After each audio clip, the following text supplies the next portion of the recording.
अस्सलामुअलैकुम, a very good morning to all of you. उम्मीद करती हूँ कि आप लोग ठीक ठाक हैं, खैरियत से हैं, अच्छी सेहत में हैं और अपने दिन का आगाज़ भी भरपूर तरीके से कर चुके हैं।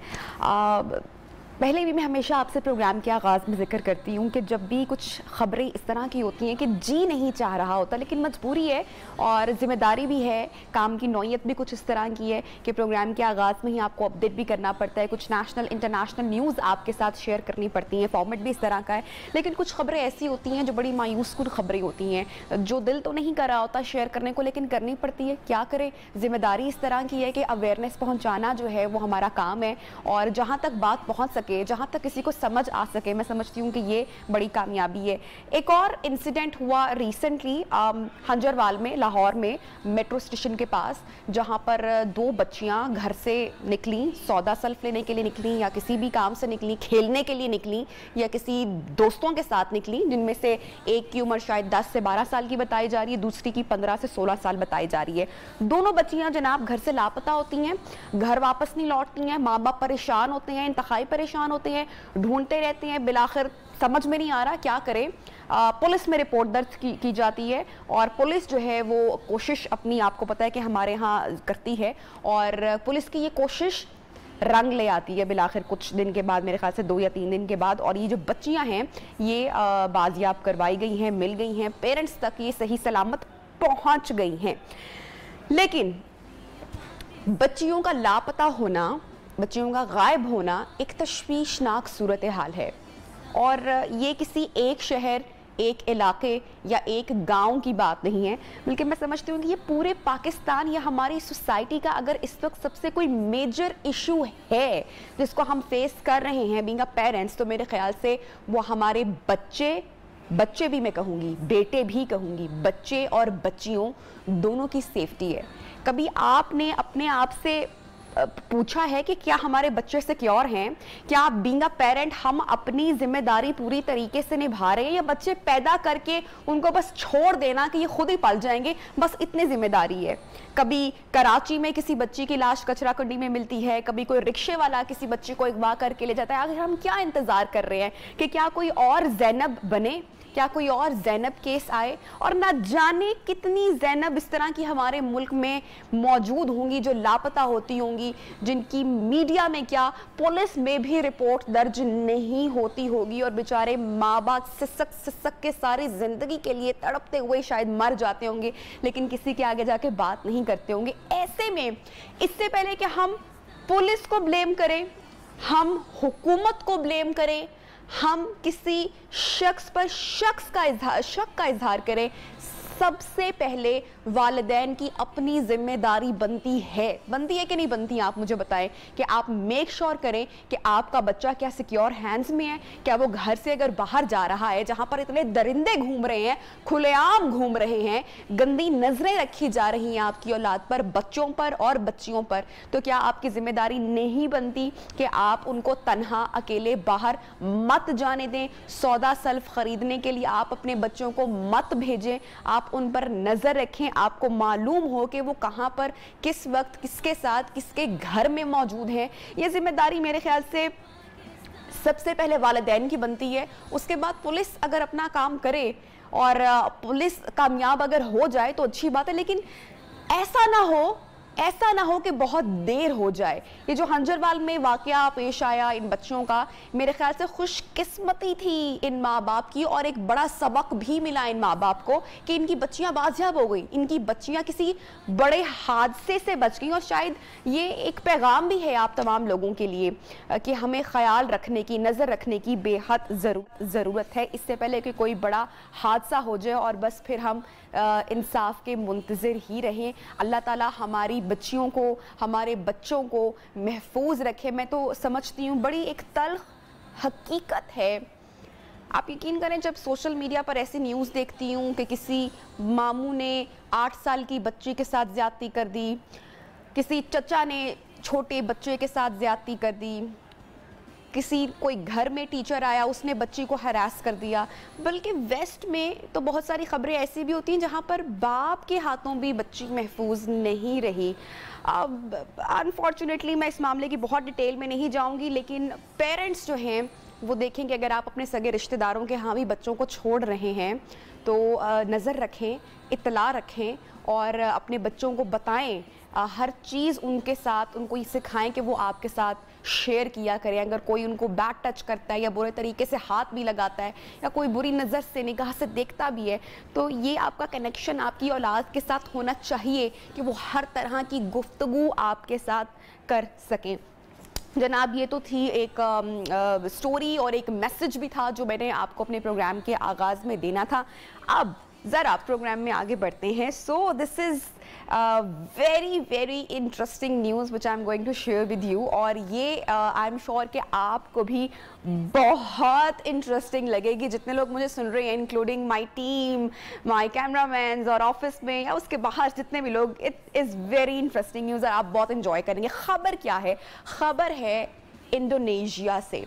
अब जी, इंडोनेशिया में तोराजुन नामी एक बरादरी का जिक्र मैं आपसे करने जा रही हूँ। ये बरादरी कौन है? ये बरादरी अपने रस्मों और रिवाज की वजह से यहाँ पर फेमस है। यूजली क्या होता है कि जब कोई शख्स इस दुनिया से चला जाता है तो उसको या तो दफना दिया जाता है या हिंदुओं में जो है वो यूजली जला दिया जाता है। क्रिश्चियंस भी आपको पता है कि वो तदफीन कर देते हैं, दफना देते हैं मुर्दे को। लेकिन जनाब, ये इंडोनेशिया में एक छोटी सी बरादरी है तोराजुन नामी। ये मरने के बाद मुर्दों को ना दफनाती है ना जलाती है, बल्कि ये मुर्दों को अपने साथ रखते हैं, कई साल तक अपने साथ करते हैं। हनूत करने के बारे में आपने सुना होगा, पुरानी जो इंग्लिश हॉलीवुड की मूवीज़ हैं, आपने मम्मी का कॉन्सेप्ट देखा होगा। तो इसी तरीके से जो ये बरादरी है, ये मुर्दा शख्स को हनूत करके मम्मी बनाकर अपने पास अपने घर में रखती है। और जनाब, एक डेड हार्वेस्ट फेस्टिवल जो कि एवरी ईयर ये लोग अगस्त में सेलिब्रेट करते हैं बाकायदा। और इस ओकेजन पे क्या होता है जी, डेड हार्वेस्ट में क्या होता है? डेड हार्वेस्ट में ये लोग जश्न मनाते हैं, दे सेलिब्रेट, नए खाने बनाए जाते हैं, खुशी का इजहार किया जाता है, हल्ला गुल्ला किया जाता है। जो हनूत किया हुआ जो मुर्दा शख्स होता है उसको जनाब बाहर निकाला जाता है, उसको भी नए कपड़े पहनाए जाते हैं और उसकी पसंद के खाने भी बनाए जाते हैं। दावत होती है, रिश्तेदार आते हैं। और इसी बरादरी के कुछ लोग तो ये करते हैं कि वो जो हनूतशुदा लाश होती है उसको शहर में भी सैर करवाते हैं और किसी किस्म के गम का इजहार नहीं होता बल्कि सेलिब्रेशन उनके यहाँ होती है। अच्छा, इन लोगों का मानना जो है, इनका जो कॉन्सेप्ट है वो बड़ा डिफरेंट है। वो कहते हैं कि जो मौत है वो जिंदगी का खात्मा नहीं है, यानी कि जो शख्स चला गया है वो मरा नहीं है बल्कि एक नई जिंदगी उसकी शुरू हो गई है। So we should celebrate it.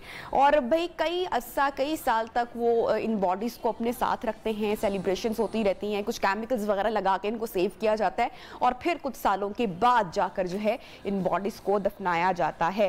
और जनाब, इस गांव की ये जो रिवायत है, इसको if I pronounce it right, माई नेने कहते हैं इंडोनेशियन लैंग्वेज में। तो ये सिर्फ पूरे इंडोनेशिया में नहीं होता, ये वहाँ की एक छोटी सी कौम समझ लें, बरादरी समझ लें, कोई गाँव उसका इलाका समझ लें जहाँ पर ये रस्म माई नेने के नाम से की जाती है। तो आप भी इसको ज़रूर देखिएगा, सर्च कीजिएगा। वेरी रेयर और बड़ी इंटरेस्टिंग जनाब स्टोरी थी। अच्छा, अब एक और इंटरेस्टिंग स्टोरी जनाब, लंदन से। बरतानिया में क्या हुआ, एक शख्स जो कि घर की शायद ग्रॉसरी करने नहीं गया, शायद घर के लिए कुछ सामान ख़रीदने गया, घर की ख़रीदो फ़रोख्त के लिए मेरे ख्याल से कुछ फर्नीचर वगैरह और कुछ इस तरह की सामान वगैरह लेने वो एक स्टोर पे गए। स्टोर का नाम एकिया स्टोर है आई गेस, या जो भी इसका नाम है। वहाँ पर उसको जनाब एक चांदी का चम्मच नजर आता है। जी बिल्कुल, यही चांदी का चम्मच जो कि आप इस वक्त न्यू की टेलीविजन स्क्रीन पर देख रहे हैं। अब आप कह रहे होंगे कि कितना जंग आलूद है, बिल्कुल खूबसूरत नहीं है और इसकी क्या वैल्यू होगी। पाकिस्तानी जनाब 4000 रुपये, यानी कि जो लंदन की जो करेंसी के मुताबिक ये बनते हैं 20 पाउंड, और पाकिस्तानी 4000 रुपये का ये जो चम्मच है ये ख़रीदता है ये शख्स जो कि यहाँ से ख़रीदारी करने गया है। अब मज़े की बात क्या होती है, इस चम्मच ने इस शख्स की तो जनाब किस्मत को चार चांद लगा दिया। अब आप सोच रहे होंगे कि कैसे ये जंग आलूद और पुराना और कदीम चम्मच ये कैसे किसी शख्स को लखपति कर सकता है। तो ज़रा हौसला रखिए, मैं आपको बात बता रही हूँ, बिल्कुल ऐसा ही हुआ है। इसी चम्मच ने एक शख्स की किस्मत तब्दील कर दी है और उसको रातों रात लखपति बना दिया। अब जो ये शख्स था ना, ये बड़ा भी होशियार निकला। इसने 20 पाउंड का इस स्टोर से चम्मच तो ख़रीद लिया, लेकिन ये समझ गया कि ये कोई कीमत कीमती या एंशिएंट दौर का या पुराने वक्त का कोई कदीम पत्थर है। और फिर जनाब पहुंच गया जौहर शनास के पास। जब जौहर शनास के पास पहुंचा तो जनाब जांच पड़ताल की गई। जब जांच पड़ताल की गई तो मालूम पड़ा कि ये तो 13वीं सदी का पत्थर है जो कि नायाब है। फिर क्या होना था भाई, लग गई बोली, बोली पर बोली लगती गई और बिल आखिरी जो बोली थी वो 1900 पाउंड्स की लगी। और भाई जो ख़रीदार था वो उसने इसको ख़रीदा, बाकायदा वहाँ के लोगों ने भी बड़ा इंजॉय किया इस इवेंट को। लेकिन शख्स की जनाब किस्मत जाग उठी। सो जनाब इंटरेस्टिंग स्टोरी थी, बरतानिया से हमने आपके साथ शेयर की। अब ज़रा वापस आते हैं, ज़रा अपने मुल्क में आते हैं, ज़रा यहाँ के हालात व वाक़यात आपको बताते हैं जिस चीज़ का रोना अक्सर हम लोग रो रहे होते हैं। अब जो है उस काम में ज़रा तेज़ रफ्तारी दिखाई जा रही है, लोग एक्टिव दिखाई जा रहे हैं, गवर्नमेंट जो है वो बस हाथ धो के पीछे बढ़ गई है। वेरी गुड जनाब, हम हुकूमत आपके साथ हैं, वज़ीर-ए-आज़म इमरान खान साहब हम आपके साथ हैं। मुल्क में एक रोज़ा कोरोना वैक्सीनेशन लगवाने का नया रिकॉर्ड बन गया। आई गेस ये पहला रिकॉर्ड बना है। अच्छा जी, रिकॉर्ड क्या है? गुज़श्ता रोज़ यानी कि कल ट्विटर पर पैगाम जारी करते हैं जनाब असद उमर साहब जो कि NCOC के सरबराह हैं और कहते हैं कि जो कल रिकॉर्ड बना है ये है कि 10,72,342 अफराद को वैक्सीन लगवाई गई है, जो कि रिकॉर्ड है। अभी तक एक दिन में इतनी बड़ी तादाद में लोग वैक्सीनेशन नहीं लगवाने आए हैं। और ये सब किस वजह से है? ये सब इस वजह से है कि जो नई पाबंदियों का इतलाक सामने आपको पता है कि RISMs बंद कर दी जाएंगी, सैलरीज नहीं मिलेंगी, सरकारी दफातर में दाखिला नहीं होगा, इनफैक्ट के प्राइवेट दफातर में भी अब तो दाखिले पर पाबंदी लग रही है, रेस्टोरेंट्स में एंट्री नहीं होगी, ट्रैवलिंग पर पाबंदी हो चुकी है। ये सारी मुश्किलात देखते हुए लोग भी मेरे ख्याल से जो है उनका एक तांता बंधा रहा। वैक्सीनेशन सेंटर्स पर लोग पहुंचे हैं जहां पर बड़ी तेज रफ्तारी के साथ जनाब ये वैक्सीन मुहिम लगाई गई है। अच्छा जी, अब तक जो टोटल फिगर है कि मुल्क में कितने लोग वैक्सीनेशन लगवा चुके हैं तो मैं आपको बताती चलूं। मुल्क में पाकिस्तान में अब तक 3,19,29,581 अफराद इस वक्त वैक्सीनेटेड हैं। वेरी वेल डन पाकिस्तानियों, जीते रहो, जिंदा रहो, खुश रहो, सेहतमंद रहो और ऐसे ही वैक्सीनेशन लगवाते रहो। तनख्वाह बंद होने के डर से मत लगाओ, जीने की जो है ना वो जुस्तजू में, और उसके लिए जनाब लगवाओ, अपनी सेहत के लिए लगवाओ जनाब, अपने प्यारों की जिंदगी के लिए लगवाओ। इसी के साथ जनाब हम बढ़ेंगे एक ब्रेक की जानिब और जब ब्रेक से वापस आएंगे तो प्रोग्राम यहाँ पे खत्म नहीं हो रहा, प्रोग्राम आगे बढ़ेगा और इससे भी इंटरेस्टिंग कुछ सेगमेंट्स हम आपके लिए लेकर आएंगे। एक्सपर्ट होंगे हमारे स्टूडियोज में और नंबर्स, जैसे कि मैंने एक नंबर आपको वैक्सीनेशन का बताया, इसी तरह कुछ नंबर्स होते हैं जो हमारे इर्द गिर्द घूमते रहते हैं और उनका हमारी शख्सियत पर, हमारी जिंदगी पर, हमारे आसपास के लोगों की जिंदगी पर क्या असर होता है, क्या तब्दीली होती है, इस पर हम बात करेंगे। बड़े इंटरेस्टिंग फैक्ट्स होंगे जो मैं आपके साथ शेयर करूंगी after this short break. Stay with अस।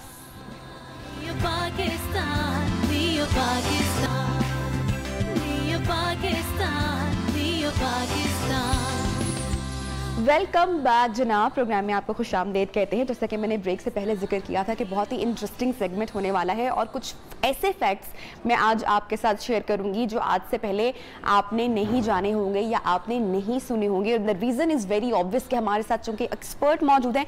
अच्छा, हम जब भी एस्ट्रोलॉजी की बात करते हैं या हम अपने फ्यूचर की बात करते हैं या हम अपनी खुशकिस्मती की बात करते हैं या हम अपने दिनों की हाल की बात करते हैं तो हम हमेशा तारीख़ पैदाइश, एक वही नंबर होता है जो कि हम सबको बताते हैं और जो हम जानते हैं। उसके अलावा कोई और नंबर हम कभी नहीं सोचते कि शायद कोई और नंबर भी हमारे आसपास, शायद ऐसे बहुत सारे नंबर्स घूम रहे हैं जो कि असरात मुरतब कर रही हैं ऑन आवर लाइफ। तो इस बात के हवाले से हम एक डिटेल सेगमेंट में जनाब आपके लिए लेके आई हूँ और जो एक्सपर्ट है उनका मैं तारुफ करवाते चलूँ।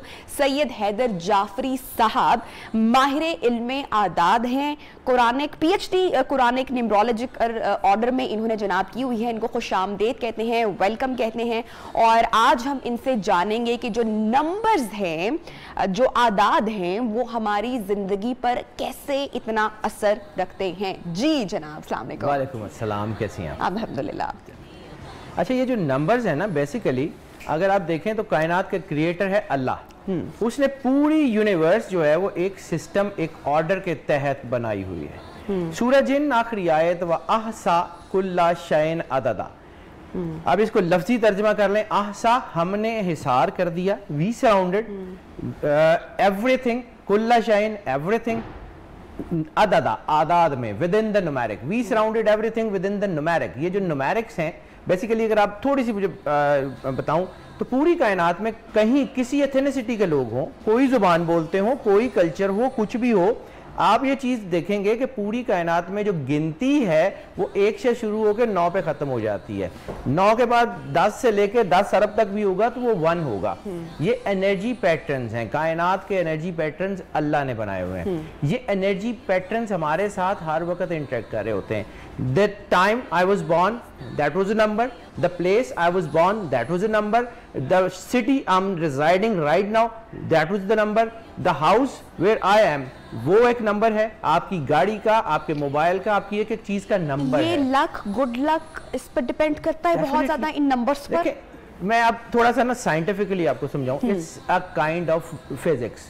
ठीक है, लंबा टाइम नहीं है कि आपको समझाया जा सके, लेकिन देखिए एनर्जीज जो हैं वो आपकी लक और जो है उसको डिसाइड करती हैं, अनलकीनेस को। एनर्जी को समझना पड़ेगा। एनर्जी पॉजिटिवली बिहेव करेगी तो आपके अंदर आगे बढ़ने का जज्बा होगा, which you can say luck. इसी तरह मतलब बड़े आसान लफ्ज़, हमारे यहाँ हमारे काम को बाबागिरी समझा जाता है कि जी ये बाबे ने तो माला पाई हुई है। तो who am I to change the will of God? मैं कैसे अल्लाह की विल को बदल सकता हूँ, मैं कैसे चेंज कर सकता हूँ? It's written in the faith. Allah ने जो है वो एक निज़ाम बनाया, एक ख़ास नंबर है। अब उस खास साथ में वो चीज़ें ऑटोमेटिकली इग्नाइट करेंगी, जैसे हमारे फोन कंप्यूटर्स में होती हैं बैच फाइल्स जो अपने टाइम के ऊपर एग्जीक्यूट करते हैं। इसमें सर कुछ नंबर्स तो हम तब्दील नहीं कर सकते हैं, जैसे कि हम अपनी तारीख़ पैदाइश नहीं तब्दील कर सकते, हम जिस वक्त में पैदा हुए हैं हम वो वक्त तब्दील नहीं कर सकते, शहर तब्दील नहीं। तो ये चीज़ें तो ऑब्वियस हमारे लिए साथ सारी ज़िंदगी के लिए हैं। लेकिन जैसे कि घर का नंबर आपने बताया, गाड़ी का नंबर बताया, फ़ोन नंबर आपने बताया, ये जो ये नंबर्स हमारे गिर्द घूम रहे हैं ये भी आपने बताया कैसे रखना है, ये तो तब्दील किए जा सकते हैं। इसकी बात ये है, देखिए अच्छा, इसके साथ हम ये भी अनाउंस कर दें कि जो हमारे कॉलर्स हैं वो हमारे प्रोग्राम का हिस्सा बन सकते हैं। आप लोग हमें कॉल कर सकते हैं अगर आप कुछ अपने नेम नंबर के बारे में जानना चाहें या लकी नंबर के बारे में जानना चाहें तो हमारे साथ जनाब एक्सपर्ट है, आप हमें कॉल करें। नंबर जनाब चल रहा है। अच्छा जी, आपकी बात। अब अच्छा, ये जो इंट्रैक्शन है ना, बेसिकली एनर्जीज को समझना पड़ेगा। जैसे हम कैलकुलेट कर सकते हैं कि एक गाड़ी इतनी स्पीड से जा रही है, इतने किलोमीटर का फासला इतने टाइम पे चेक करेगी।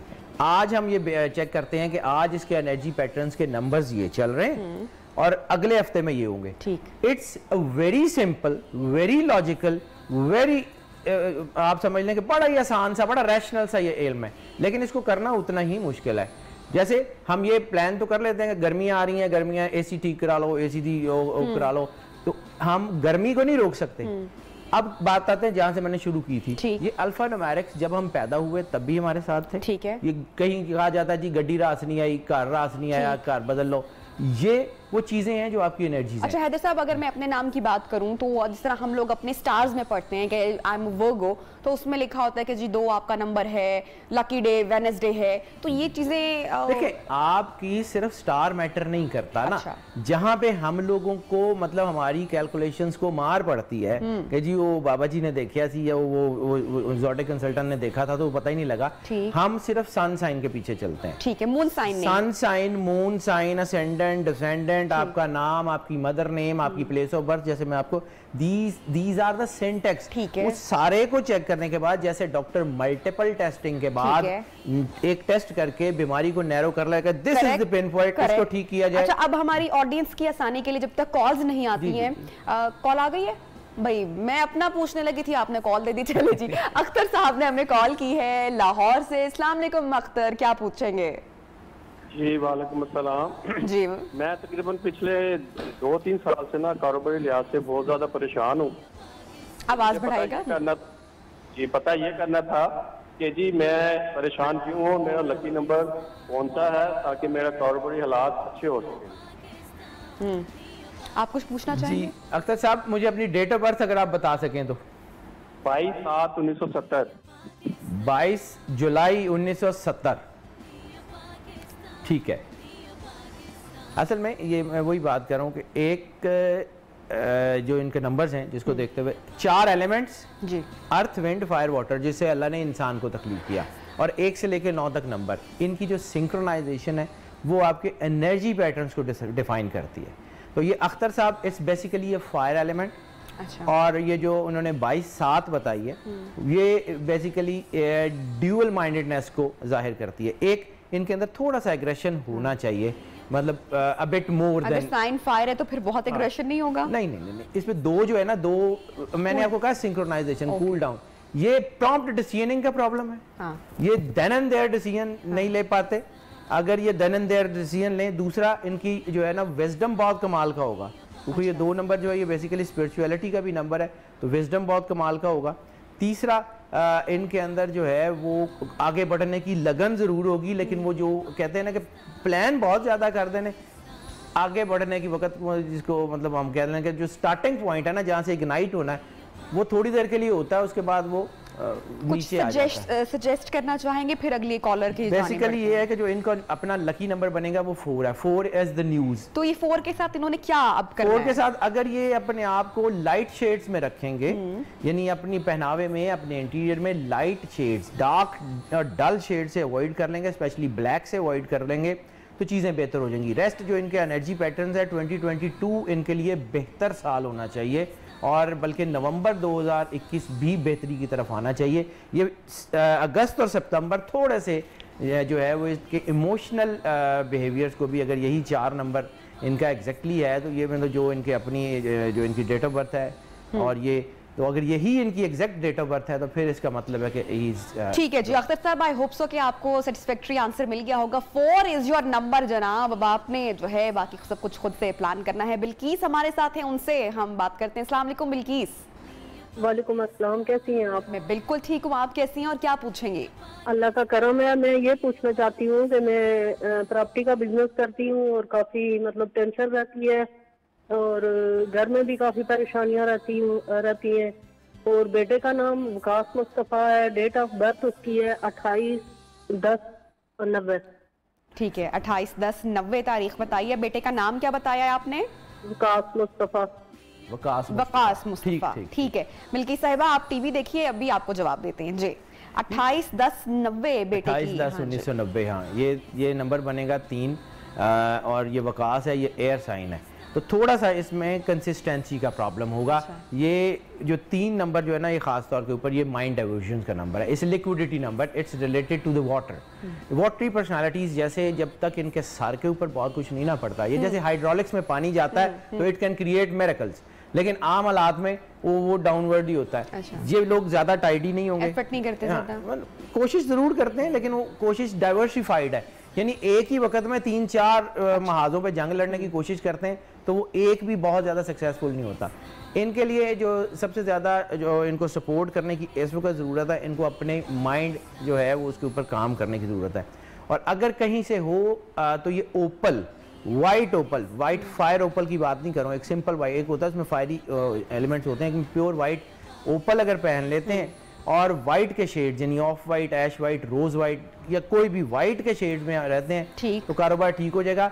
प्रॉपर्टी का जैसे इन्होंने जिक्र किया था कि इनका प्रॉपर्टी का बिजनेस है, मतलब ये दोनों जो है प्रॉपर्टी का बिजनेस अगर बेटा भी इनके साथ कर रहा है, तो प्रॉपर्टी इनको को बहुत ज़्यादा जो है वो सपोर्ट करती हुई नज़र नहीं आएगी। इनको ट्रेड जो है वो रास आएगी जिसमें लिक्विड कैश है, वो यानी यहाँ से सामान लिया वहाँ बेच दिया, या इंपोर्ट एक्सपोर्ट या इस किस्म का काम इसकी तरफ जाएं, या लग्जरी आइटम्स की तरफ जाएं, तो they can create a very good amount.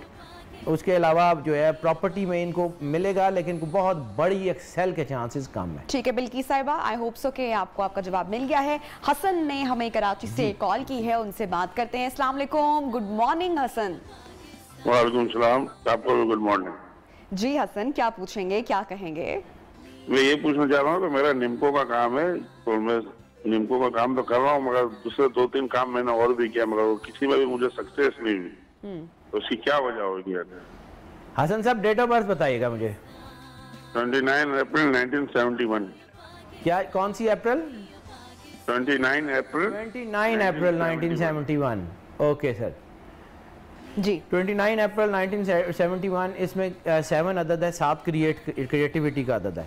Definitely ये कामयाब हो सकते हैं, और इनको जो है फूड आइटम्स बिल्कुल रास आती हैं, लेकिन इस वक्त प्रॉब्लम ये है कि जैसे मैंने अभी बात की, एनर्जी पैटर्न्स जो हैं वो बिहेव करते हैं नेगेटिवली। जैसे कि 2019 यानी 2019 में और 2020 में जो है, और ख़ास तौर पर 2020 जिसका जब हम बार बार बात कर रहे थे, 2020 was a devil number year, वो इंतहाई 2020 yes was a devil number year.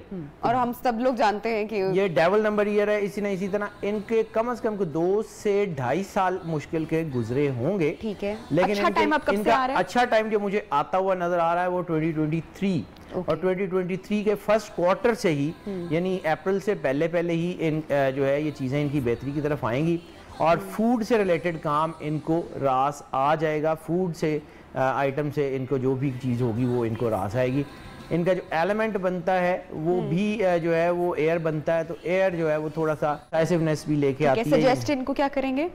अगर इनको जो है वो मैं सजेस्ट करूँ तो ये अगर मरजान पहन लें, कोरल, लेस देन 5 कैरेट ना पहने, 5 कैरेट का कोरल पहन लें, और ब्लू के शेड्स ख़ास तौर पे ब्लू के कोई भी शेड, डार्क एंड लाइट दोनों, जैसे हम टर्कोइज कलर कहते हैं या रॉयल ब्लू या ब्लू के जितने भी शेड्स हैं वो इनको रास आएंगे, अपने पहनावे में रखें। अगर आप अपना कोई बिजनेस करते हैं तो उसके लोगों में इसको शामिल करें, definitely they will get very good. ठीक है, मकसूदा जी ने हमें कॉल की है फ्रॉम लाहौर, उनका सवाल लेंगे, जवाब ब्रेक के बाद जानेंगे। अस्सलाम वालेकुम मकसूदा जी, क्या पूछना चाहेंगी?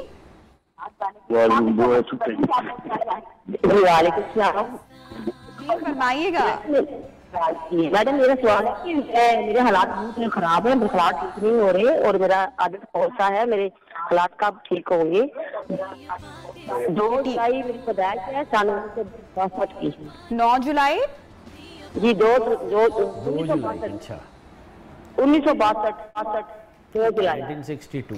ठीक है मकसूदा जी, अब ब्रेक पर हम बढ़ रहे हैं, ब्रेक के जाने जब ब्रेक से वापस आएंगे तो ऑन एयर आप टीवी देखते रहिएगा, आपका भी हम जवाब जो है प्रोग्राम में शामिल करेंगे।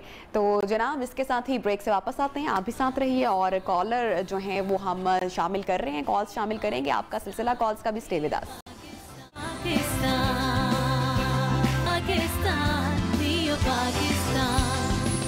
वेलकम बैक जनाब, प्रोग्राम में आपको एक मरतबा फिर से खुश आमदीद कह रहे हैं। सैयद हैदर जाफरी साहब हमारे साथ शामिल गुफ्तगू है, बड़ी इंटरेस्टिंग गुफ्तगू चल रही है, आपकी कॉल्स भी हम शामिल कर रहे हैं, नंबर्स के हवाले से बात कर रहे हैं। जनाब ब्रेक से पहले मकसूदा जी ने हमें लाहौर से कॉल की थी और बड़ी परेशान दिखाई दे रही थी, तो आई एम श्योर वो वेट भी कर रही होंगी अपने जवाब के लिए। अच्छा, इनका जो है ना ये चीज़ें बहुत अच्छी हैं। इनका जो नंबर बनता है 5 जो है इसको हम ज़ोडिकली अनप्रेडिक्टेबल नंबर कहते हैं। 5 के अंदर दोनों एनर्जीज पॉजिटिव और नेगेटिव दोनों एक ही साथ होती है, यानी 1 से 9 तक गिनती देखें 5 बिल्कुल सेंटर में आता है, 4 आगे हैं 4 पीछे हैं। ठीक है, इसकी एनर्जी अगर पॉजिटिव बिहेव करे तो बहुत ऊपर जाती है। डेफिनेटली इनके अंदर स्पिरिचुअल एंगल बहुत स्ट्रांग होगा, इनके साथ कोई दुआएं होगी, इनकी चीज़ें ज़िंदगी में बहुत, और जो आदात कह रहे हैं कि ये पिछले को 5-6 साल में कोई ऐसी कोई नोज डाइव लगी होगी डेफिनेटली कि ये बिल्कुल जो है वो उसमें गिरते गिरते बची होंगी, लेकिन इसको अल्लाह बचा लेता है। ठीक है, सजेस्ट कर देते हैं इनको। हाँ, इनके लिए जो सबसे ज्यादा जरूरी है वो है कि ब्लैक कलर को अवॉइड करें जितना कर सकती हैं। ब्लैक से लड़ाई नहीं है, ब्लैक क्या करेगा, एनर्जी को अपने अंदर सोक करेगा। इनका ऑरा इस वक्त जो है मुझे नहीं लगता कि वो इंटेक्ट होगा, इनके लिए थोड़ा सा प्रॉब्लम है। इनको सुरख अकीक, सुरख यमनी अकीक जो है वो लेके पहन लें। सुरख यमनी अकीक की खास बात यह है कि रसालत माब सल्लल्लाहु अलैहि वसल्लम की जो अंगूठी तोप कापी म्यूजियम है उसमें भी सुरख अकीक लगा हुआ है, और ये सुरख अकीक इंतहाई ज़बरदस्त चीज़ है। एक तो वो पहन लें और दूसरा जो है वो अपने काम की तरफ ध्यान दें, थोड़ा सा ध्यान को रसालत माब की तरफ लगाएं। दुरूद पाक इनको बहुत सपोर्ट। ठीक है जी, अगले देखते हैं कॉलर हमारे साथ कौन मौजूद है। इफ्तिखार ने हमें कॉल की है जी। अस्सलाम वालेकुम इफ्तिखार जी। वालेकुम अस्सलाम जी, फरमाइएगा क्या पूछेंगे? मेरा नाम इफ्तिखार हुसैन है और मेरी डेट ऑफ बर्थ है 21/5/1965। ठीक है, क्या पूछेंगे? जी, मैं बाय प्रोफेशन टीचिंग हूँ, प्राइवेट टीचिंग हूँ, लेकिन मैं टीचिंग में एक्सेल नहीं कर रहा, वो कामयाबी नहीं मिल रही जिसकी मैं कोशिश करता हूँ और काम करता हूँ।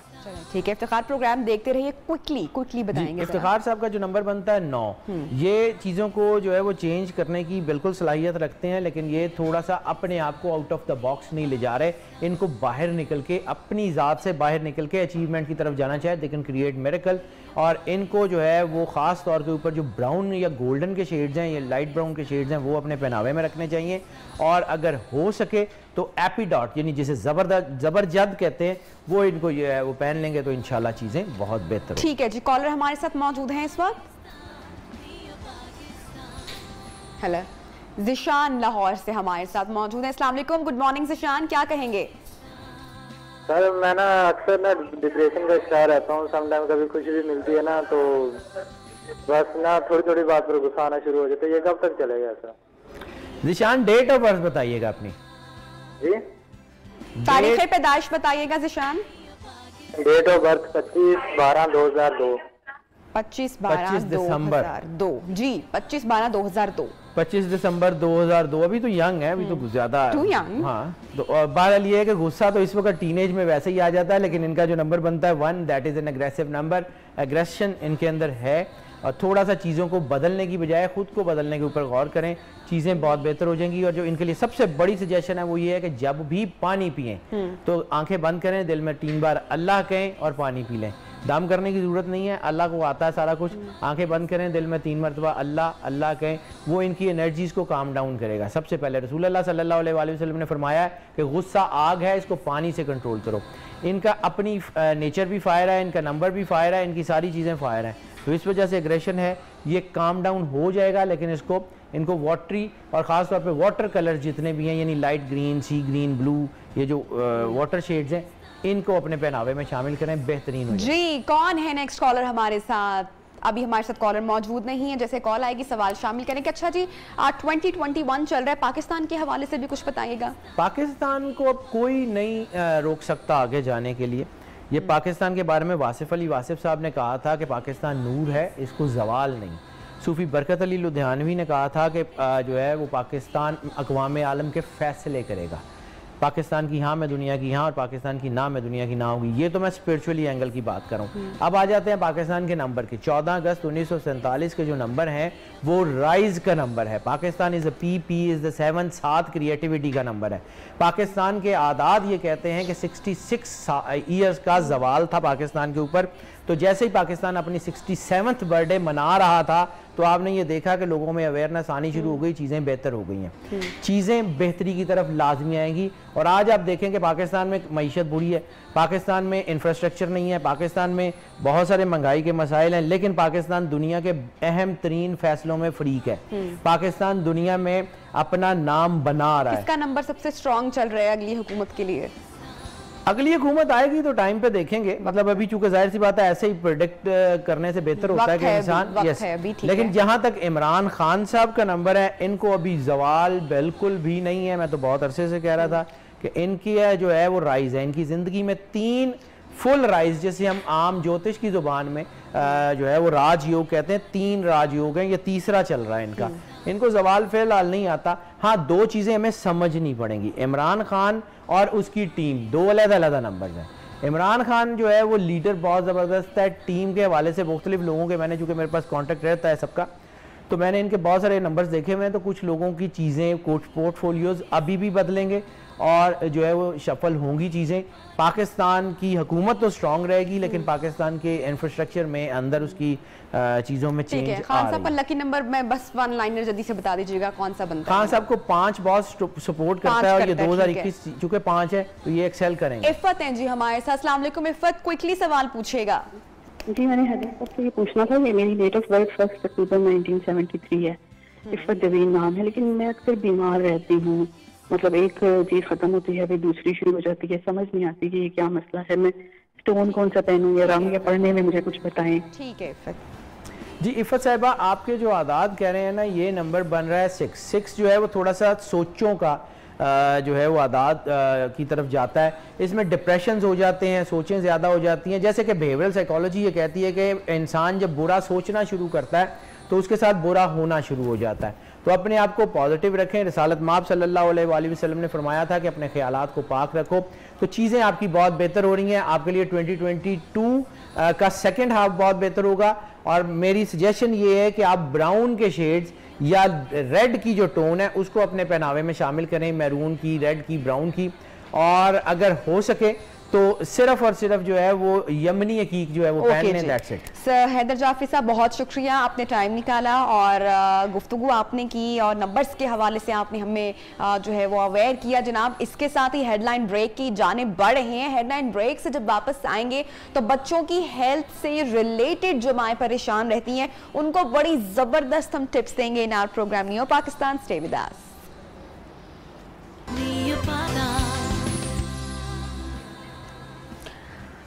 वेलकम बैक जनाब एंड अस्सलाम वालेकुम टू ऑल ऑफ यू जिन लोगों ने हमें अभी अभी ज्वाइन किया है। आज मैं आपको एक मिसाली बहन भाई से आपकी मुलाकात करवाने जा रही हूँ। इनकी क्या ख़ास बात है वो तो मैं आपको बताऊँगी, लेकिन उससे पहले हम ज़िंदगी में जब कामयाब नहीं होते या कोई बात नहीं बन पा रही होती तो हम बस हाथ पे हाथ रख कर बैठ जाते हैं।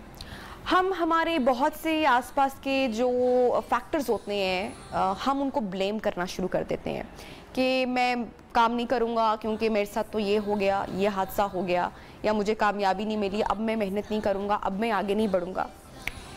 आई बिलीव कि ये कोई एक्सक्यूज़ नहीं है कि हम हाथ पे हाथ रख कर बैठ जाएं और सिर्फ इंतज़ार करें कि अब ऊपर से आसमान से ही कुछ उतरेगा और कुछ आएगा और हमारे सारे काम बन जाएंगे। ऐसा नहीं होता। You have to struggle, you have to fight, you have to walk. आपको चलते रहना पड़ता है, आपको मेहनत करना पड़ती रहती है। और ये जो आज के बहन भाई जिनसे मैं आपकी मुलाकात करवाने जा रही हूँ, ये एक मिसाल है। जनाब अली खान और फिज़ा से मैं आपकी मुलाकात करवाऊंगी, कराची में जो हैं, और ये घर में अपने ऑनलाइन फूड डिलीवरी का काम करते हैं। और इन दोनों की ख़ास बात आपको पता है क्या है?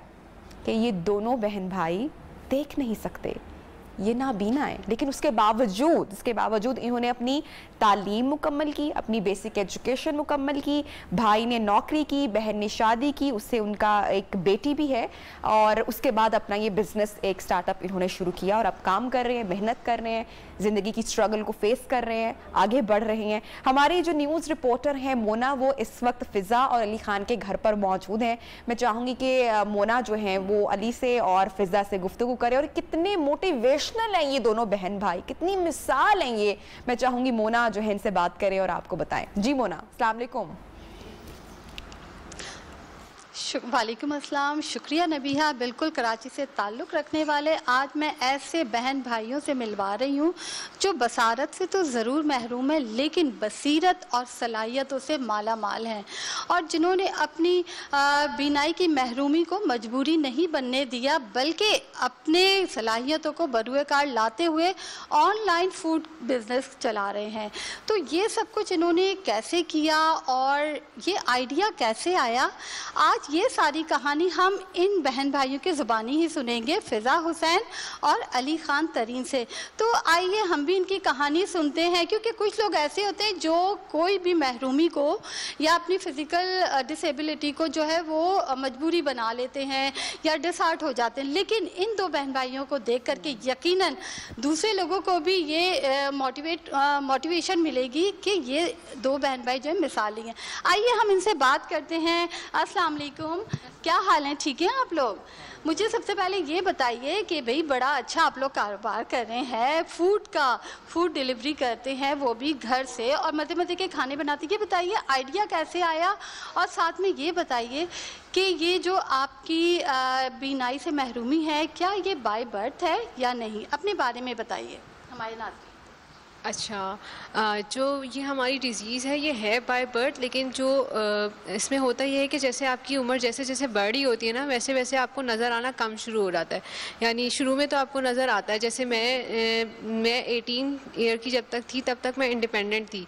मतलब मुझे इतना नज़र आता था कि मुझे अपने कामों के लिए मतलब ट्रैवल वगैरह इन चीज़ों के लिए मुझे कहीं किसी का डिपेंडेंट नहीं होना पड़ता था। हर जगह अकेले आना जाना, सब कुछ अपनी चीज़ें एक्सप्लोर करना, वो तो अब ऑर्गेनाइज होकर मैं अभी भी सब कुछ खुद ही करती हूँ। लेकिन मैं विजन के पॉइंट ऑफ व्यू से बता रही हूँ कि मुझे इतना नज़र आता था कि मुझे किसी की हेल्प लेनी नहीं पड़ती थी।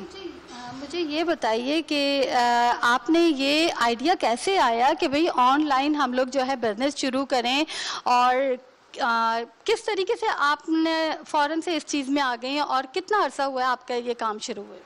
एक्चुअली ये जो आइडिया है ये ऑन डिमांड है, क्योंकि हमने एक इवेंट किया था डाइनिंग इन द डार्क, जहाँ पे हमें बहुत अच्छा फीडबैक आया था। उसके बाद फ्रेंड्स और फैमिली को भी कभी कभी कुछ अच्छा बना के दे, तो सब ने हमें ये आइडिया दिया था, और मतलब सब ने अप्रिशिएट करते थे, इनकरेज करते थे कि बहुत यमी खाना है, बहुत टेस्टी खाना है। तो फिर अली और हम लोगों ने ब्रेन स्टॉर्मिंग की थी, तो फिर अली ने ही ये आइडिया किया था क्यों ना हम इसका बिज़नेस स्टार्ट करें। तो फिर हमारे पास से फिर हमने इसका ऑनलाइन बिज़नेस स्टार्ट किया। अच्छा अली, ये बताएं आइडिया आपने दिया, ये बताइए आपकी एजुकेशन कितनी है और किस तरीके से दोनों बहन भाइयों ने इतना अच्छा काम शुरू कर दिया?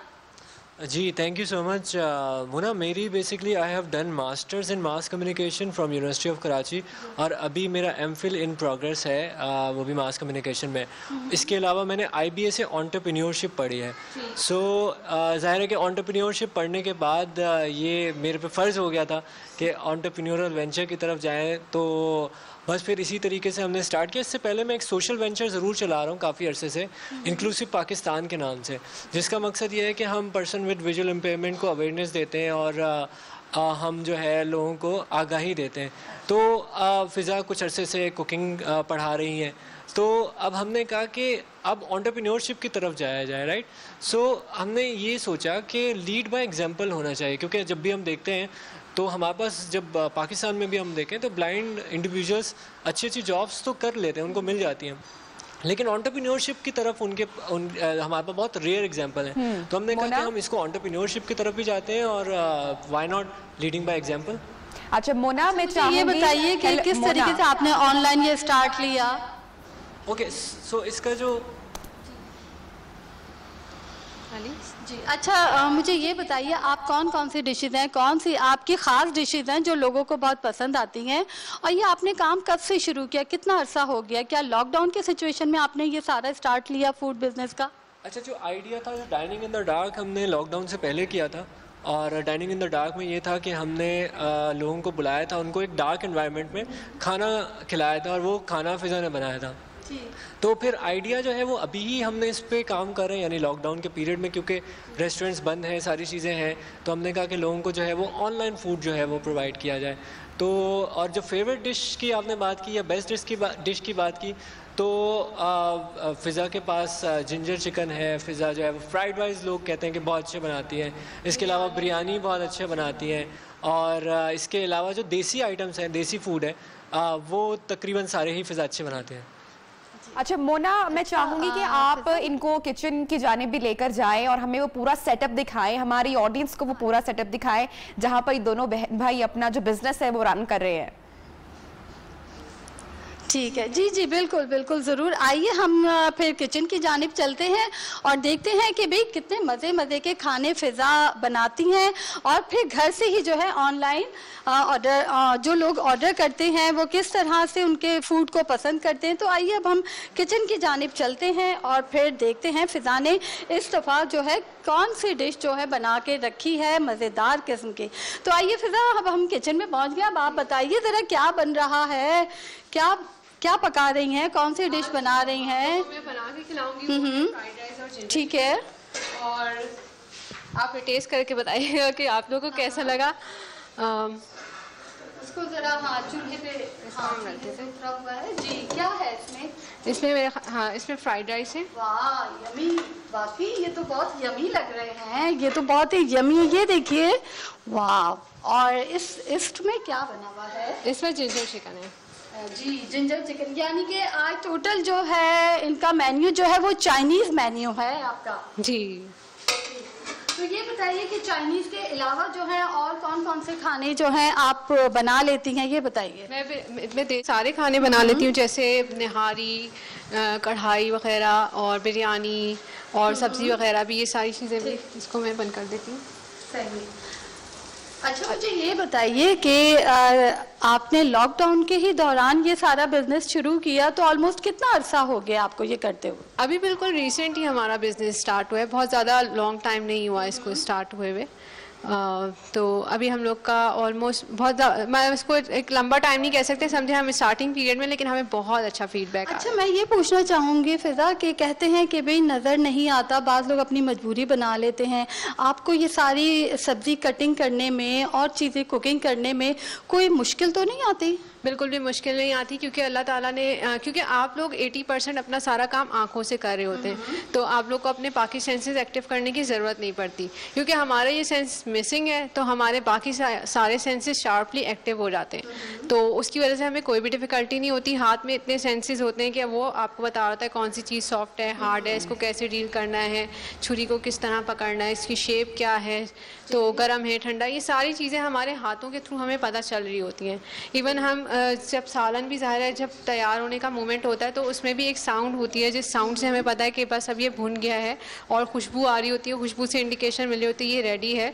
तो इस तरह की हमारी सुनने से, बहुत खूब Mona, thank you so much कि आप यहाँ पर पहुंची, और अली को और फिजा को मेरी तरफ से, मेरी पूरी टीम की तरफ से तो बहुत सारा प्यार और बहुत सारी दुआएं। अल्लाह करे कि जो ये अपना काम कर रहे हैं, इतनी मेहनत जिसमें ये कर रहे हैं, अल्लाह ताला इसको इसमें मजीद कामयाबी अता फरमाए जनाब। और आपने देखा कि कितने मिसाली बहन भाई हैं, कितनी मोटिवेशन मेरे ख्याल से उन लोगों के लिए जो ज़िंदगी में हाथ पर हाथ रखकर बैठ जाते हैं और आगे नहीं बढ़ पाते हैं और मुश्किलात से हार मान लेते हैं। तो ऐसे में आप देखें कि अली और फिजा एक कितनी खूबसूरत मिसाल है।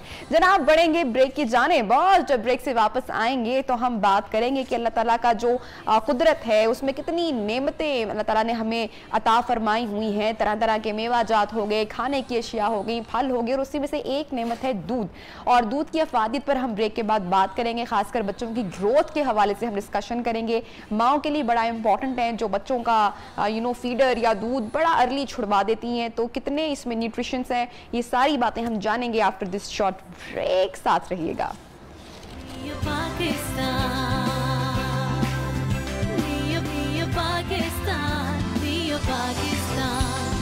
वेलकम बैक जनाब। प्रोग्राम में आपको कहेंगे खुश आमदेद। और बचपन से हमने हमेशा हमारी अम्मियों को कहते हुए सुना है, हमेशा डॉक्टर्स को कहते हुए सुना है कि दूध जो है वो एक मुकम्मल ग़िज़ा है, दूध एक बेहतरीन ग़िज़ा है, और हमेशा 3 गिलास जो हैं वो लाजमी होने चाहिए। और कैल्शियम की हमेशा बात सुनते हैं कि कैल्शियम से भरपूर जनाब दूध आपकी हड्डियों को मजबूत करता है। तो आज हम ज़रा दूध की अफादियत पर ही बात करेंगे, क्योंकि दूध में ताकत तो इतनी है, इसके फ़ायदे तो इतने, लेकिन उसके बावजूद बच्चे और बड़े भी इसे दूर दूर भागते हैं। तो ज़रा मैंने कहा कि आज ज़रा इसके फ़ायदे पर अगर हम रोशनी डालेंगे तो क्या पता किसी की आदत जो है वो दोबारा से बन जाए।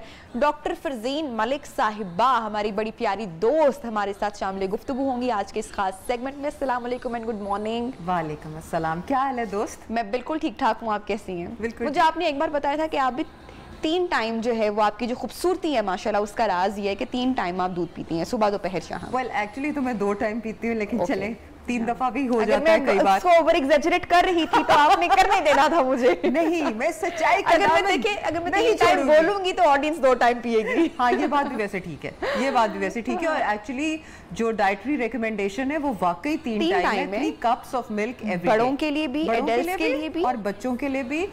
दूध एक मुकम्मल ग़िज़ा है, इट्स कॉल्ड लिक्विड फूड। अब लिक्विड फूड क्यों कहेंगे भाई? फूड इसी को कहते हैं ना जिससे आपका पेट भर जाए, जिससे आपको सारी न्यूट्रिशनल रिक्वायरमेंट मिले। तो that's why it's the best liquid food. कहते हैं कि जी यही वादा किया गया है कि जन्नत में भी वो दूध की नहरें होंगी।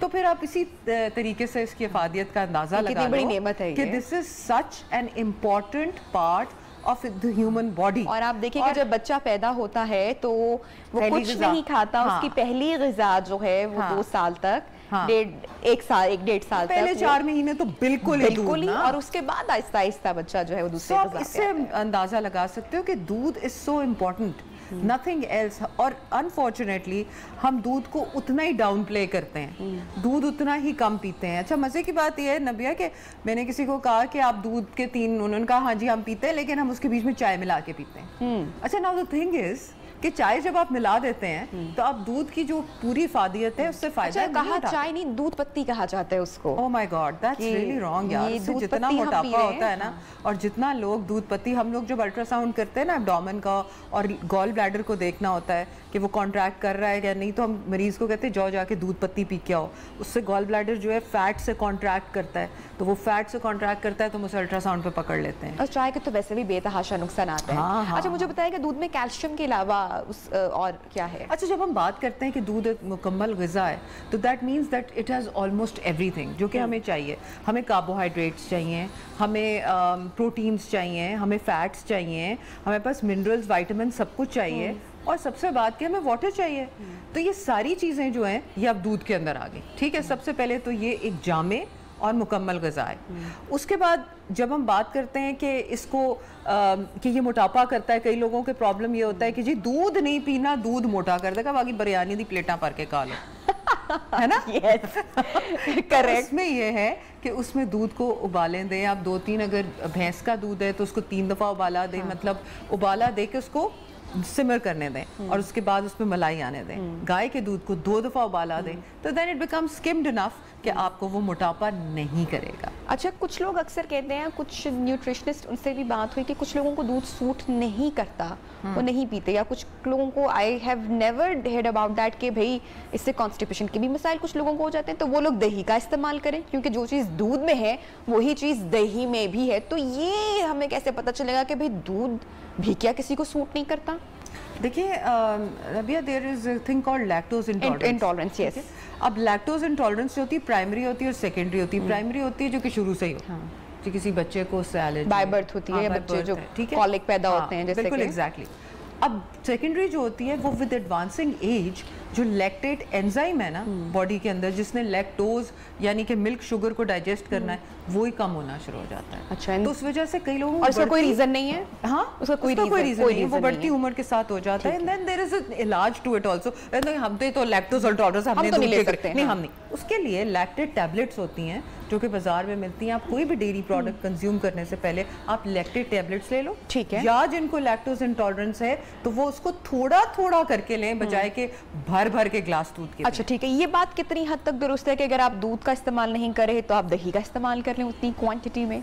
There's nothing wrong with it. बिल्कुल ठीक है, बिल्कुल ठीक है। आप उसको सब्स्टिट्यूट कर सकते हैं। If you have lactose intolerance या किसी वजह से आप नहीं कर सकते तो आप दही लें, लेकिन दही की असिमिलेशन बॉडी में डिफरेंट है और दूध की अलग है। तो अगर आपको लैक्टोज इंटॉलरेंस नहीं है तो दोनों को मिला के लें, कभी वो लें, खाने के साथ दही ले लें, इस तरह से मिक्स एंड मैच करें। अच्छा, ठीक है। जो बूढ़े अफराद हैं उनकी, अक्सर ख़वातीन को जो है हड्डियों की प्रॉब्लम या जोड़ों का दर्द वगैरह निकल आता है, अगर दूध का इस्तेमाल बाकायदगी से ज़िंदगी में किया जाए तो क्या हम हड्डियों की कमजोरी से, अफराद जो हैं जिनमें हड्डियों के, अब तो आजकल 20 साल की खवातीन बच्चों में निकल आते हैं हड्डियों के क्रैक कर रहे हैं, सीढ़ियां चढ़ रहे हैं, तो जंक फूड भी है, लाइफस्टाइल और डाइट पैटर्न भी है। दूध का हम इस्तेमाल ही नहीं कर रहे, कैल्शियम हमारे अंदर आ नहीं जा रहा, और रिप्रोडक्टिव ईयर्स में ही कैल्शियम सारा स्टोर होगा, तो आगे जाके नहीं तो ऑस्टियोपोरोसिस यानी कि हड्डियों का भुरभुरापन शुरू हो जाता है। तो इसलिए start damming up and start investing on your bones right now.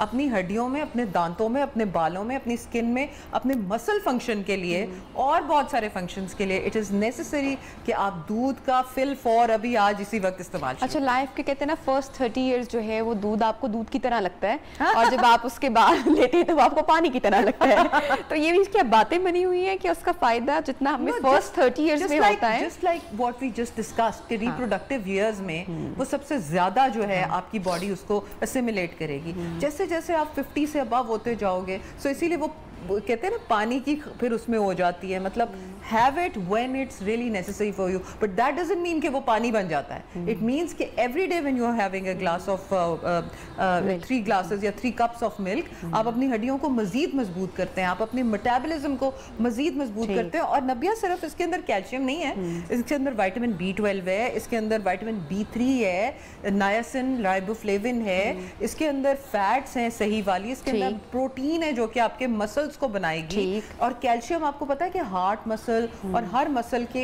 Contraction और रिलैक्सेशन में इट इज वेरी नेसेसरी। ठीक है, लेकिन डॉक्टर साहब आजकल आपको पता है कि शहरों में जो है वो खालिस दूध दस्तयाब होना भी एक बड़ा ज़रा मुश्किल काम है। तो लोग अक्सर जो है वो डब्बा मिल्क, हम नाम नहीं लेंगे किसी ब्रांड का, लेकिन उस पर भी स्विच कर जाते हैं कि फलाना बड़ा अच्छा है, वो वाला बड़ा अच्छा है।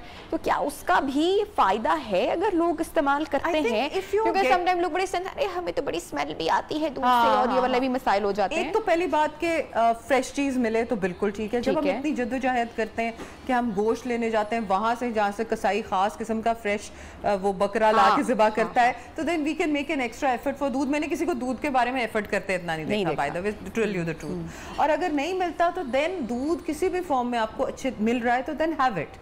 ये नहीं कि अब मैंने डिब्बा का नहीं पीना तो अब मैंने उस पाउडर नहीं पीना तो अब मैंने ये नहीं करना, बस ना पीने के बहाने, बस पिए जरूर। ठीक है, दैट्स नेसेसरी कि आप उसको पिए। और तीसरी चीज ये है कि there different types of milk.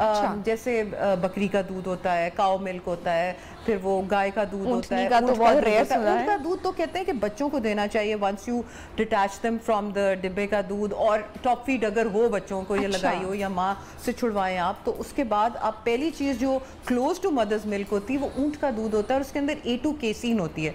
A2 casein एक ऐसा एंजाइम है जो कि इसको ज़्यादा डाइजेस्टेबल बनाता है देन काउज मिल्क और एनी अदर मिल्क, ठीक है। सो इसलिए बल्कि सुन्नत में बकरी के दूध की बड़ी वो की गई है, और बल्कि आप उसका तो मैंने एक बड़ा मशहूर टोटका भी सुना था कि अक्सर बच्चों के जो सफ़ेद बाल निकल आते हैं, बकरी का दूध, पता नहीं बातें हैं या हकीकत है, आई डोंट नो, लेकिन शायद मे भी इतनी शिफा हो उसमें या इतना उसका फ़ायदा हो कि बिल्कुल। देखो हर दूध में बहुत ज़्यादा शिफा है। For people who can tolerate they must not let go of milk, और मिल्क को कंटेमिनेट नहीं करें कि मिल्क शेकें बना रहे हैं और इन चीज़ें डाल रहे हैं, बीच में चीनियाँ ठोस रहे हैं, ये काम नहीं करें। अगर आपको मिल्क में से स्मेल आती है या उसका कोई जायका सही नहीं लगता, तो आप वनीला एसेंस के 2 कतरे या 1 कतरा इलायची भी डाल सकते हैं। बिल्कुल बिल्कुल डाल सकते हैं। इसके अंदर पोटेशियम भी होती है। अब ये लोग जिनको हड्डियों रात को कुड़लें पड़ती हैं या लेग क्रैम्प्स होते हैं, उनके लिए दूध बहुत अच्छा है। प्रेगनेंसी में बहुत जरूरी है। प्रेगनेंसी में तो बेहतरीन है यार, for mothers who are nursing their kids, उनके लिए भी बेहतरीन है दूध, क्योंकि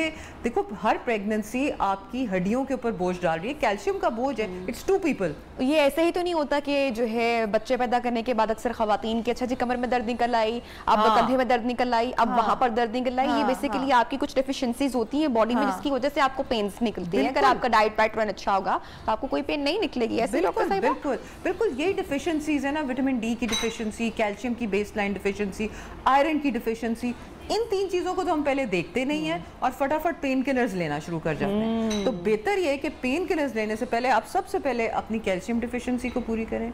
आप अपनी विटामिन डी सनशाइन से लें, इसको सनशाइन विटामिन कहते हैं, उससे लें, दूध पिए, तभी विटामिन डी एब्जॉर्ब होएगी, और आयरन लेवल्स को अपना बेहतर करें। ठीक है। अच्छा मुझे ये बताइएगा, वैसे तो बार बार हम सेगमेंट ये कर रहे हैं कि दूध की आदत जो है वो बनानी चाहिए, लेकिन बच्चे मन के सच्चे और ज़िद्दी, और आजकल के बच्चे आपको पता है कि वैसे ही जो है वो माओ के कंट्रोल में नहीं है, और फिर ऐसे में माएँ भी स्ट्रगल करना छोड़ देती हैं। दुख की बात यहाँ पर ये आती है, जो बच्चे नहीं पीते दूध या भाग गए हैं या माएँ कोशिश करती रहती हैं, उनको अगर ऑल्टरनेट में ग़िज़ा की बात करूँ या मैं पूछूँ कि बच्चों की कैसे हैबिट डेवलप की जा सकती है, तो हैबिट डेवलप करना तो मेरे ख्याल से एक बहुत मुश्किल टास्क हो जाएगा। तो मैं दोनों चीज़ें आपसे पूछूंगी कि कैसे हैबिट डेवलप करें, और दूसरा है कि ऑल्टरनेट शायद ही दूध का कुछ हो, लेकिन अगर है तो वो क्या होगा। एक तो ये चीज़ है कि स्मूदीज़ वगैरह उनको ऐसी बना के दें जो कि पैलेटेबल हो। ठीक है। बच्चे अमूमन दही से भी स्मूदीज़ बनती हैं, और दूध और दही को मिक्स करके भी आप चीज़ें डाल सकते हो बीच में। बच्चे का फेवरेट फ्लेवर कौन सा है? हाँ, वो आप try to ascertain those things.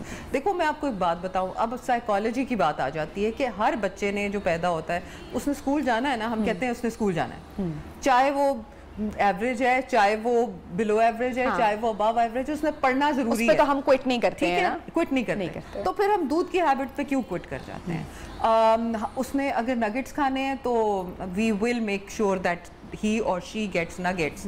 Why isn't it that we are promoting milk? और मिल्क को उस तरह से अगर बच्चे को नहीं पसंद आ रहा, देन ट्राई चेंजिंग इट। जैसे अभी आप और मैं बात कर रहे थे कि कोई मशरूब डाला जा सकता है, ये वाला थोड़ा बहुत 2-3 कतरे डाल दें। बच्चियों को चॉकलेट बहुत पसंद है, तो हॉट चॉकलेट के नाम पे भी दिया जा सकता है। Exactly, you can put in a little bit of hot chocolate, don't mix sugar, लेकिन थोड़ा सा चॉकलेट डालें, हनी डाल दें उसको अगर स्वीटनिंग करनी है, अगावे शुगर होती है वो डाल दें, गुड़ डाल दें उसको स्वीटन करने के लिए। लेकिन बेटर यही होता है कि आप नेचुरल टेस्ट की तरफ बच्चे को लेके जाओ, मीठा मीठा कम कम कम कम करते करते नेचुरल की तरफ बच्चा आ जाएगा। इसके लिए सबसे बेस्ट ये है कि बच्चों को बहुत शुरू से ही दूध में चीनी डालने की आदत ना दी जाए, क्योंकि ये डेवलप ही मेरे ख्याल से वहां से हो जाती है। मैंने लोगों को चाय डालते देखा फीडर के अंदर। Can you believe चाय के अलावा काले ड्रिंक भी हमारे बड़े जो है वो भी देखा है कि क्या करें, बच्चा जिद कर रहा है, अरे दे दो। अच्छा, मैंने तो सलीना को वैसे ऐसा कुछ डराया हुआ है, बेटा ये दवाई है और बड़ी कड़वी है, देखो मम्मा तो पी रही है, तो पीती हूँ, मजा तो बड़ा आता है लेकिन बच्ची के सामने एक्सप्रेशन ऐसे रखने पड़ते हैं कि बड़े दुख के साथ। तो अच्छा, पेरेंट्स अगर ये भी आदत बच्चों के सामने छोड़ दें, मेरे ख्याल से 2 चीजें, अगर हम बच्चों के साथ कम फोन यूज करें, हम देखें ना ये हमारा वो पेरेंटिंग की तरफ भी शो जा रहा है, टिप्स भी साथ साथ चल रही है, तो बच्चे कम फ़ोन यूज़ करेंगे। अगर आप इस तरह के जो ब्लैक ड्रिंक्स हैं या जो भी सॉफ्ट ड्रिंक्स हैं, अगर आप वो बच्चों के सामने नहीं पिए तो बच्चे कभी उसकी डिमांड नहीं करेंगे। Exactly. तो ये बात भी बहुत मैटर करती है। इसी तरह चीनी जो है, आप वो बच्चों को अगर उसका फ्लेवर नहीं देंगे या टेस्ट नहीं करवाएंगे तो वो डिमांड नहीं करेंगे। Exactly. So it's very important. बच्चों के दांतों की हेल्थ की कितनी इंपॉर्टेंस आप देखो कि आजकल अभी मेरे एक डेंटिस्ट फ्रेंड उनसे मेरी बात हो रही थी कि more and more children of even ये जिनके अभी छोटे वाले दांत होते हैं, टेम्पररी वाले, they are landing up with cavities at dentist office. क्यों भाई? क्योंकि अंदरूनी ग़िज़ा उनकी इतनी ताकत वाली नहीं है, क्योंकि दूध नहीं दिया गया सही तरीके से। So we need to concentrate on giving milk to the children, to us and also to the ठीक। Doctor Farzeen, last question quickly कि कब बच्चों को जो है वो डब्बे वाले दूध से स्विच करा के ऑर्गेनिक मिल्क की तरफ लगाया जाए? Quickly last in about a year और 1.5 स्विच कर देना चाहिए। Healthy. Thank you so much doctor Farzeen आपके टाइम के लिए। जनाब ब्रेक के जाने पड़ेंगे, जब ब्रेक से वापस आएंगे तो हमारा होगा रूह अफ़ज़ा का किचन सेगमेंट। आज क्या बनने वाले हैं आपको बताएंगे ब्रेक के बाद, साथ रहिएगा।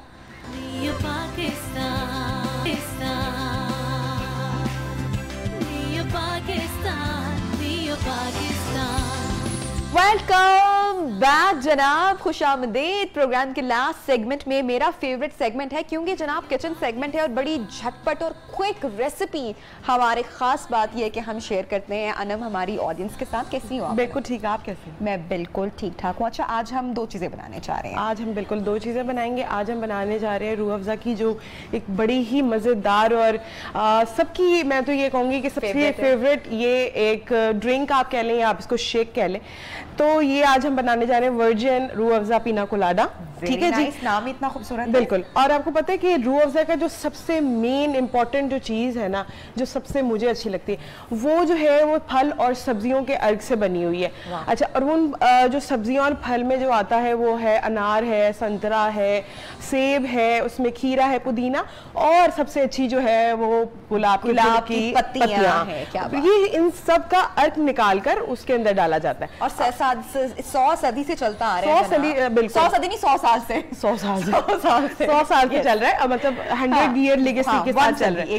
और सबसे मजेदार ये बात है कि हर बंदे की ना रूह अफ़ज़ा के साथ कोई ना कोई यादें वाबस्ता है। मतलब जैसे बचपन में जब हम लोग स्कूल से आते थे तो मेरा ये सबसे पहला मोटिव होता था कि मम्मा प्लीज हमारे तो रूह अफ़ज़ा बना के रखिएगा, क्योंकि हर स्कूल में बॉटल भी हमारी रूह अफ़ज़ा की जाती थी।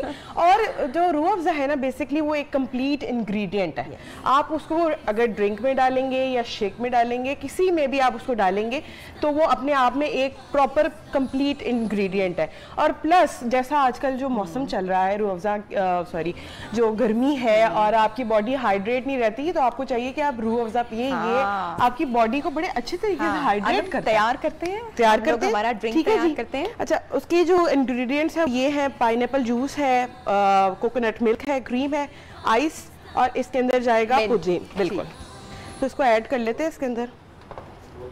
सबसे पहले हम इसके अंदर ऐड करेंगे मिंट, और उसके बाद साथ में इसके अंदर तकरीबन 5 से 6 टेबलस्पून रूह अफ़ज़ा भी जाएगा। Very good. ठीक है, तो ये चला गया है इसके अंदर पाइनएप्पल जूस क्या है? ठीक है, और अब इसके अंदर ये चला गया है कोकोनट मिल्क। और अब हम इसके अंदर डालेंगे जो मेन इंग्रेडिएंट है हमारा रूह अफ़ज़ा।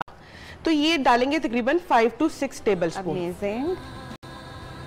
ये हेल्दी भी है, और बच्चों को बड़ा पसंद है। हाँ, और सबसे मजेदार बात, जैसे भी आप शो में बात कर रही थी कि शुगर से आप हटा दें इसको, तो ये रूह अफ़ज़ा एक कंप्लीट स्वीटनर है, तो इसके बहुत अच्छी है, टेस्ट भी वी ऑल नो। इसके अंदर चला जाएगा 2 टेबलस्पून के करीब क्रीम जाएगी, और इसमें जाएगी बर्फ। ठीक है जी। अच्छा, बच्चों के लिए तो ये बड़ा हेल्दी स्नैक है, बच्चे बड़ा पसंद ही करेंगे। जैसे हम ब्रेक से पहले जिक्र करें उन बच्चों का कि जो दूध और दही से भागते हैं।